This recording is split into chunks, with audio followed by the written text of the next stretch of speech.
Love जिहाद पर जब हम खबरें ढूंढते हैं तो उत्तर प्रदेश के बहुत सारे जिलों से चौंकाने वाले समाचार हमारे सामने आने लगते हैं।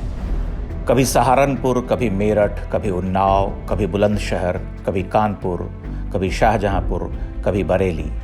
इन सभी समाचारों में एक बात प्रायः सामान्य रूप से पाई जाती है कि प्रेम करने या प्रेम का नाटक करने वाले खास समुदाय के व्यक्ति ने विवाह से पहले अपनी मजहबी पहचान छिपाई, बाद में उसने पत्नी पर धर्मांतरण का दबाव डाला, उसे मानसिक और शारीरिक यातनाएं देने लगा, कई बार तो उसकी हत्या तक कर डाली।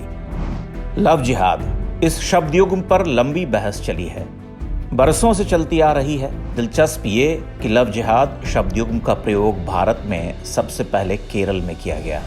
वहां के हाई कोर्ट ने इस जिहाद को फंतासी या मनगढ़ंत भगवा झंडे का जुमला न मानते हुए सच माना और स्पष्ट किया कि मुसलमान समुदाय के लोग प्रेम का खेल खेल कर हिंदू और दूसरे समुदाय की लड़कियों को फांसते हैं, फिर विवाह के बाद धर्मांतरण, यातना और हत्याओं का सिलसिला एक सामान्य प्रकरण होकर रह जाता है। लेकिन विडंबना यह कि जैसे ही उत्तर प्रदेश समेत 4 भाजपाई राज्य की सरकारों ने इस पर कानून बनाया, धोखाधड़ी करने वालों के खिलाफ कठोर दंड निर्धारित किए, सेक्युलर गिरोह ने छाती पीटना शुरू कर दिया।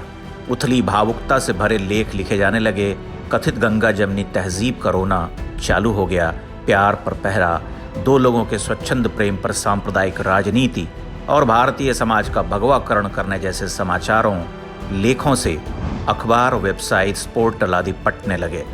किसी ने उस कानून के प्रावधानों को जानने का प्रयास नहीं किया, किसी ने प्रताड़ित हिंदू लड़कियों की पीड़ा अनुभव करने की कोशिश नहीं की, किसी कथित सेक्युलर पत्रकार ने इस बारे में प्रश्न खड़े नहीं किए कि हर बार इस तरह के विवाहों में शिकायत करने वाली लड़की या युवती ऐसा क्यों कहती है कि विवाह करने वाले लड़के या पुरुष ने अपनी धार्मिक पहचान छुपाई थी और विवाह के बाद उसने अपना मजहबी रंग दिखाना प्रारंभ कर दिया था। उस लड़की या युवती ने जो त्रास झेला, भरोसे को तोड़े जाने का जो दुख सहा, यातनाएं सही, अपनी धार्मिक स्वतंत्रता पर कुठाराघात सहा, उन सब का कोई मोल नहीं। मोल तो केवल झूठी सेक्युलर मान्यताओं का है, जिसकी आड़ में हिंदू उत्पीड़न बड़ा ही सरल कार्य होता है। उत्तर प्रदेश में लव जिहाद कानून पिछले वर्ष लागू किया गया।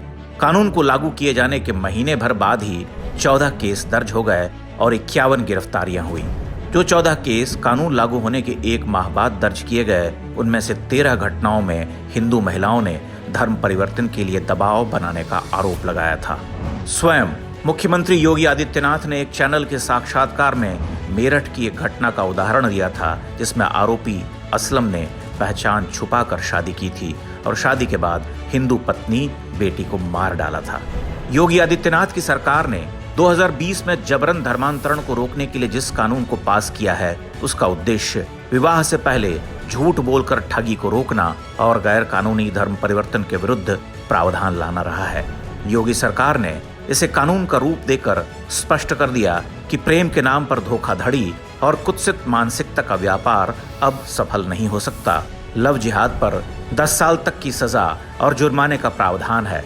इस विधेयक को पास कराने के साथ ही योगी सरकार ने पुनः यह स्थापित किया कि धर्म राज्य में कोई भेदभाव नहीं होता, तुष्टीकरण की राजनीति नहीं की जाती, प्रेम जैसे पवित्र संबंध के नाम पर ठगी या अत्याचार बर्दाश्त नहीं किए जा सकते। योगी आदित्यनाथ ने स्वतंत्र भारत में अपने राजदंड से विशिष्ट छवि बनाई है।